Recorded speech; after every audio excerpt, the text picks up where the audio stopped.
croit, il oublie.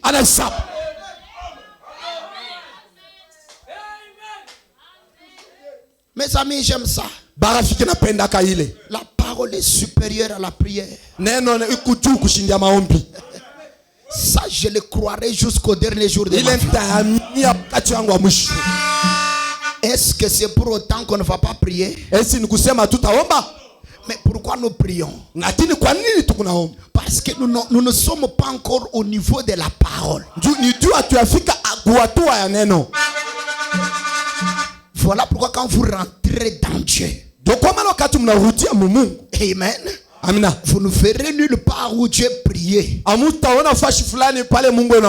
pour créer. Mais frère Branham dit, Dieu croyait en qui il était. Maintenant la prière fait quoi? Oh là là, la prière, elle vous aide à atteindre la dimension d'un Dieu qui peut parler. Écoutez, est-ce que je peux parler? Frère Branham dit, la prière change même le programme de Dieu. La prière change la pensée même de Dieu.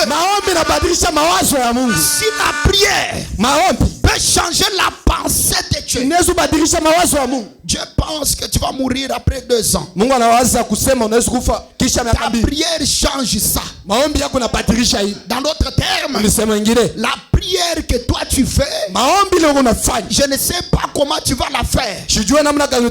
Mais quand tu te mets à prier, ça te projette dans une dimension où tu entres en conférence avec Dieu et tu convaincs Dieu de changer son programme. La prière est capable de faire ça. Mais maintenant la parole va au-delà de ça. Parce que frère Branham dit, la parole elle crée. La prière change des choses qui existent. Mais la parole, elle crée des choses qui n'existent pas. Mais pour atteindre ce niveau-là, le chemin pour y arriver, dans la dimension où chaque parole que tu dis devient la réalité, il faut commencer par la prière. Il faut commencer par la prière. Voilà pourquoi les gens qui prient beaucoup, faites attention avec leurs paroles. La parole, la prière plutôt, te met sur la voie de la divinité. Quand tu atteins la dimension de Dieu par la prière, alors tu peux parler. C'est pour ça que vous voyez les sorciers, quand ils envoûtent, ils parlent. Ils prennent ton nom, ils prononcent des malédictions par la parole. Voilà pourquoi frère Branham dit, depuis le commencement, la plus grande bataille, c'était autour de la parole. La parole de Dieu contre la parole de Satan.